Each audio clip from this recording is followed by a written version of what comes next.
Bonjour, bienvenue sur cette nouvelle vidéo où tout d'abord nous allons vous parler des prix records qui ont eu lieu vendredi dernier à New York où une Newman a fait 1 150 000. Ensuite, deux beaux records sur de très belles Paul Newman.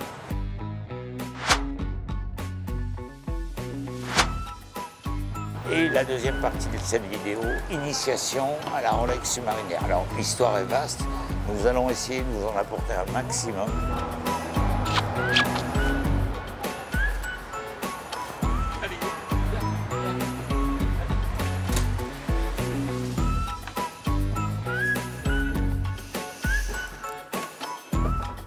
Alors voilà l'enchère de la Newman, la dernière Newman qu'il a portée, cadeau de sa femme. Il a remporté un Daytona Beach. Voilà le prix, 1 143 000. Vu ce que je vois au niveau des enchères, quand c'est de qualité, ça crève les plafonds.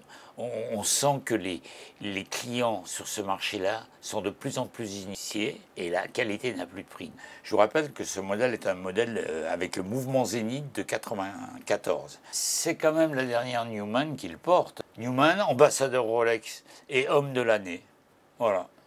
Alors cette histoire-là, je vous la raconte. Il y a 5 ans, un Sherman suisse m'en parle. Elle va être vendue par la fondation Newman, je ne sais pas. Et d'un seul coup, disparue. Je pose des questions, elle a complètement disparu. C'était bien avant le Covid. Et là, d'un seul coup, boum, on en a l'info il y a 2 mois. Elle ressort sur une autre étude. Bon, incroyable. Mais ce qu'on ne peut pas imaginer, tant mieux pour les vendeurs, pour la fondation, parce qu'elle n'aurait pas fait ce prix-là il y a 5 ans. C'est peut-être une montre qui aurait fait 200 000 € il y a 5 ans ou 300 000.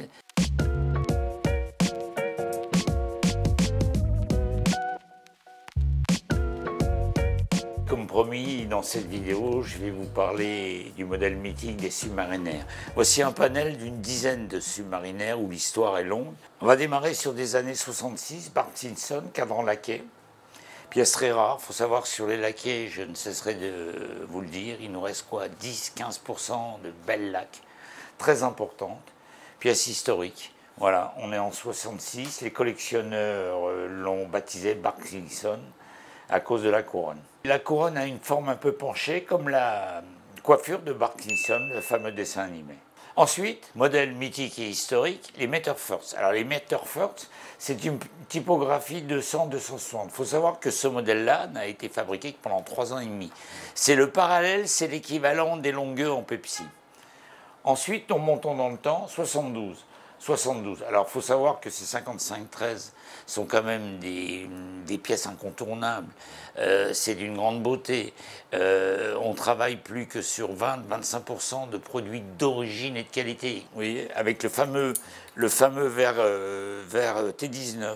Ça, c'est un verre d'origine, verre organique, galbé, qui donne toute la beauté à la montre. Voilà, ça c'est du beau. Vous portez ça, elle est galbée à votre poignet. La 55-13, au niveau des investissements en collection, est incontournable. Très très belle poussée de ces montres-là. Et croyez-moi, si ça ne vient pas d'un collectionneur, très difficile à trouver sur le marché. Ensuite, 55-13, cadran Précomex. Pourquoi? Une année de fabrication.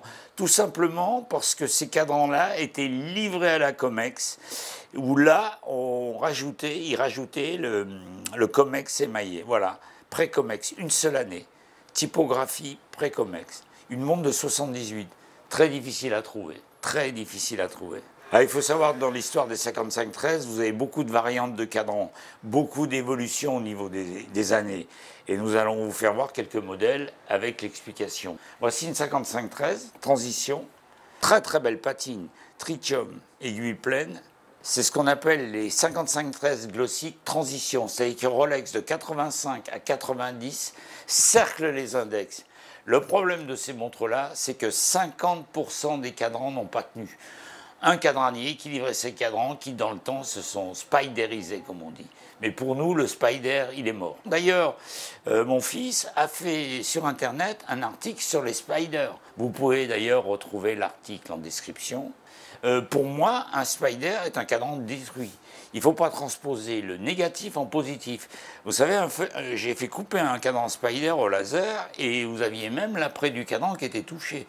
Il y a eu un raté sur ces cadrans-là et c'est pour ça que ces montres-là avec les cadrans d'origine sont de plus en plus rares.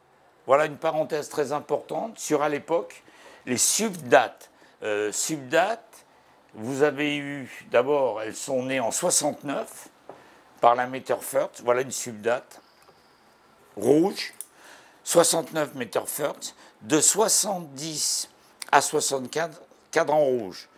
Cadran rouge, voilà une pièce de magnifique de patine. Si vous aimez mieux, la patine correspond à la patine du cadran, un rouge vif. Il ne faut pas oublier que c'est Rolex qui a créé la signature rouge.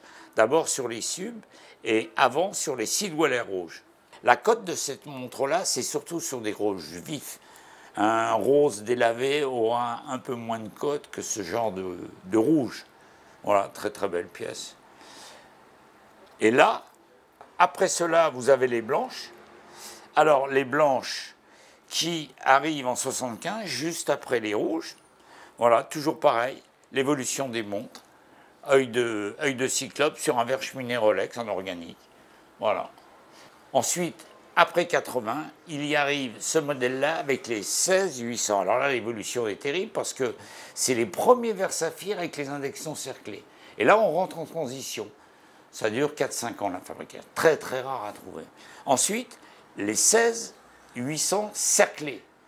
C'est-à-dire qu'ils rajoutent un cerclage sur les index. Après les 16-8000, mais là vous tombez dans des montres qui sont très difficiles à trouver parce qu'il y a eu beaucoup de faiblesses de cadrans. Donc il y a beaucoup de cadrans d'emplacement et beaucoup de cadrans touchés. Et il faut savoir que sur ces montres-là, le cadran est très important.